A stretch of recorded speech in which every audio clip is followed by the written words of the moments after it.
What's going on, everybody? This is Alex Freeberg. Today we're going to be doing a watch review of the Seiko SNXF05. This is a nice little watch. I bought this watch a couple months back, primarily for work, just in a business casual environment. And I thought I'd do a watch review of it for you guys to see if this is something that you guys want as well. So I'm going to go over some of the basic dimensions, some of the specs, what you're getting for your $115 or so that you're going to spend on this watch.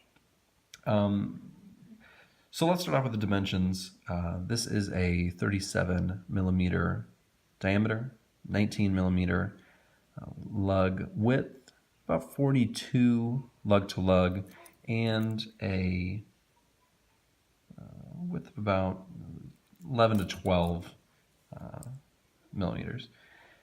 So the reason that I bought this watch was I wanted something that wasn't too dressy. The place I work just isn't very dressy. I don't really have a use for a very classy, dressy watch. I wanted something with a little bit of personality.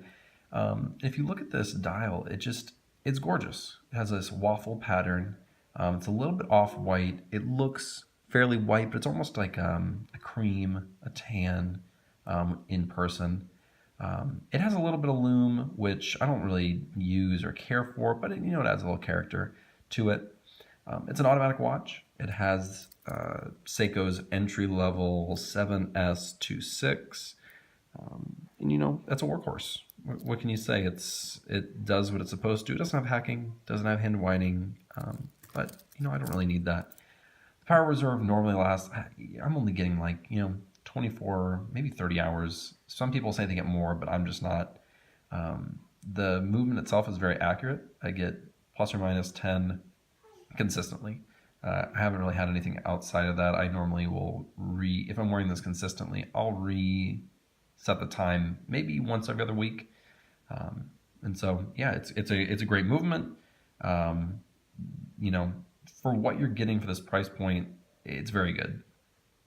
So, as you can see right here, we are looking at a polished case, which is great. I mean, it looks very, very good, very classy.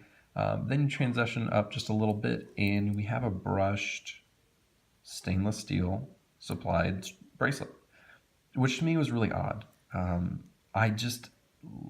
at the transition here. It goes from shiny to a brushed surface, and to me it was a little odd. I wore it like this for a few days. I actually don't mind it. I think it does take a little bit getting used to, but it looks great for what it is. I don't think it's for everyone. I actually don't wear this on this anymore. I wear it on a leather strap, and that's what I think looks good on it. That's what I wear it as, or that's how I wear it. You don't have to wear it like that. You can keep it on the bracelet if you want. But it is just a deployant style. I don't think it's the best. It comes open easy. I have had a few times where I was wearing this and it just popped off. It's very easy to just knock it on a table, knock it on anything. It just pops right off. So, it is what it is.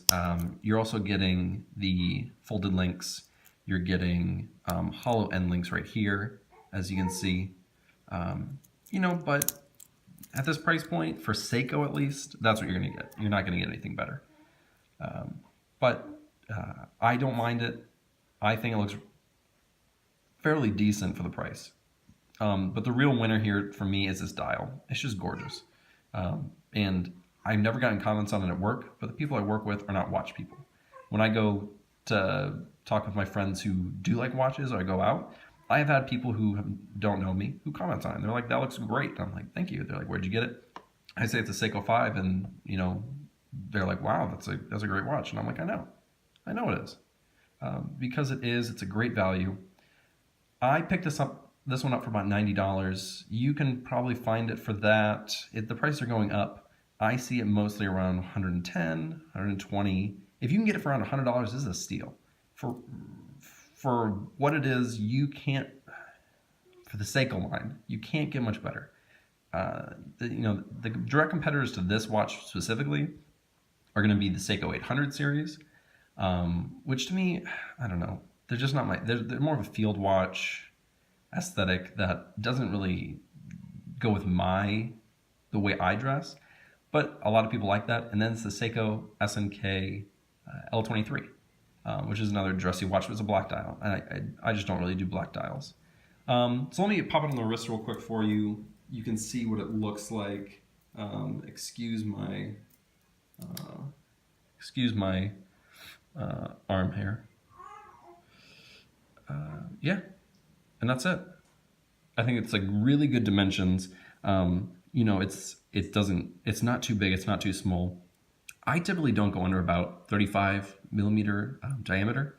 This one is, 37. I think it's perfect for my wrist. I have a few other watches that are bigger. I don't go above 40 for the most part. I do have one dive watch, the Orient Mako 2, that is bigger. But other than that, I don't go over that. The Orient Mako 2 is actually 41 and a half, if you want to get technical. So, this is just a perfect size for me. 37, 38, that's perfect for me. So if this is something that you like, if this is something that you think you're going to get, that you'll wear kind of in a business casual, or even you can wear this jeans and a t-shirt. It just looks great. It's very similar to a Rolex Homage, but its own little flair. It has that bezel, that Rolex Datejust do have. And I think it looks great.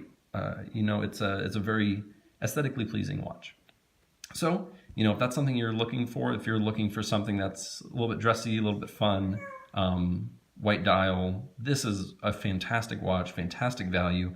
You're not going to find much else in the Seiko line that has this kind of personality. And I think this one just doesn't get a lot of love in the Seiko 5 line. Not a lot of people talk about it. I don't know why. I personally love it. I think it's a great watch. So yeah, try it out. If you like the video, give me a like. I have other watch reviews on my channel. Check them out. But you guys have a great day, and I will see you on the next watch review. Goodbye.